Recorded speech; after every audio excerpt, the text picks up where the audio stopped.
po, dati po, ilang piraso lamang ito. Hindi na kami nagdadagdag pa kasi kusa po silang dumadami. Mabilis pong dadami yung mga manok natin. Lalo na yung isang inahin ay nangangitlog ng napakarami niyan. Kaya mga itlog sa isang itlogan yan. Kaya mga itlog na hanggang minsan 12. May iba nga umabot ng 13, 14 pa. O, tapos pagka napisa yan, naging sisiyo na, o dadami na dadami. Kaya lang minsan pag ganito na karami, may mga challenges din po. Kasi may mga manok dito na nangangain ng itlog. So hirap na rin magparami. No, kaya yung ginagawa natin, incubator naman. Pag ganito nakadami, mag-incubator tayo, no, para lalo nating maparami. Mas mabilis pa lalong dadami yung alaga natin kung gagamit tayo ng incubator. Kaya lang ngayon kasi medyo tumigil kami sa incubator dahil nga nitong panahon na tag-ulan. Magkakasakit din po yung mga sisiw natin pagka ganito yung pabago-bago pa yung panahon. Pero pag maganda nito, pag magparami tayo, bandang summer po, maganda rin magparami ng mga manok, mga pabo.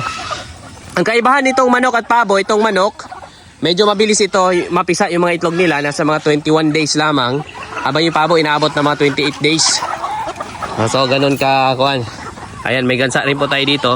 Yan yung tagabantay naman dito sa loob. Pag may tao na lumalapit, nag-iingay yung mga gansa natin.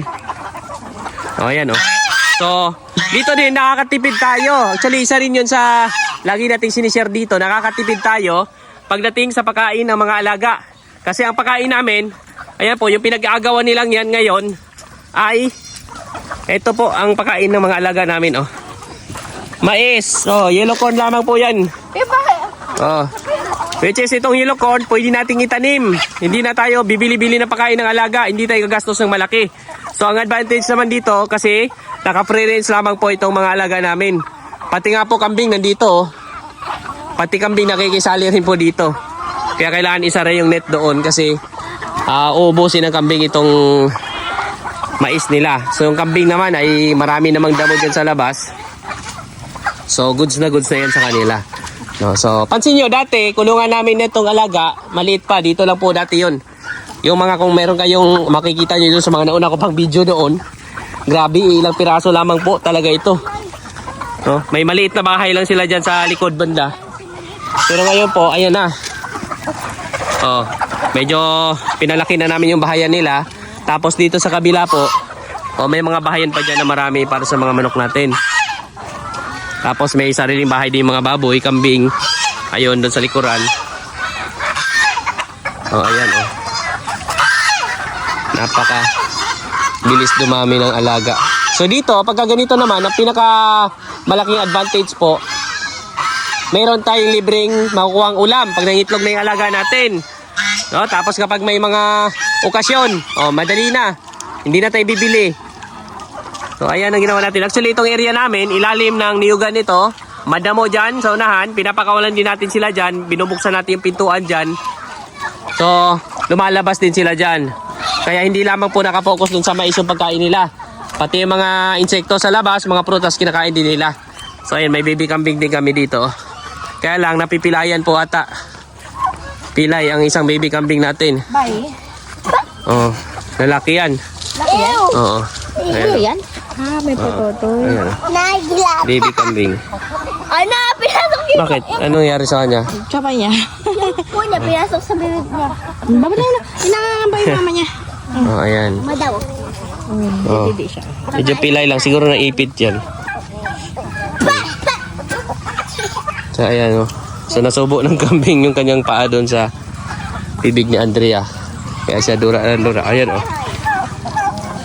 So, dito sama-sama sila. Pwede sila magsama-sama. Madalas pagka araw naman, pagka nag-pre-range na tayo, pinapakawalan namin yan sila dito. So, makikita yung mga manok dito naman sa damuhan na ito. Oh, ayan. So, yun yung advantage kapag meron silang free range area. O, tingnan nyo yung dala-dala namin mais kanina. Ang bilis na ubos. Mais lang po. Purely mais yung binibigay natin. O, goods na goods naman sa kanila.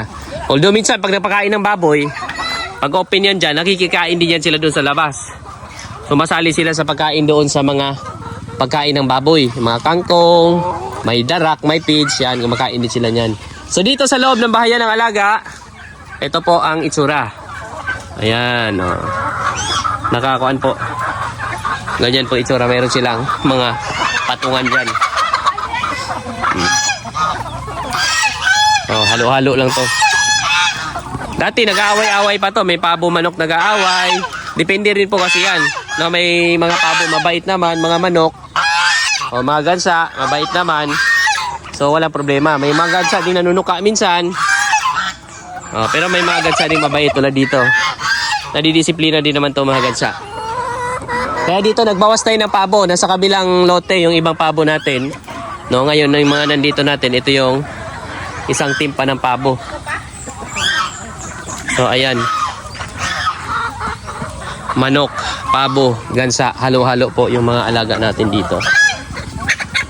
Busog naman na sila. Tingnan nyo naman yung mga kuha nila. Liigan banda, busog na oh. Busog na. Pero gusto pa rin nila kumain sana. Kaya lang hindi natin sila tudong binibigyan kasi minsan iniiwanan nila pagka busog. Nahayaan na nila yung andyan, nasasayang na rin. Which is isa rin sa kuha natin na hindi sila masyadong sobra-sobra talaga sa busog. Kasi puro mais na lang yung laman ng lalamunan nila.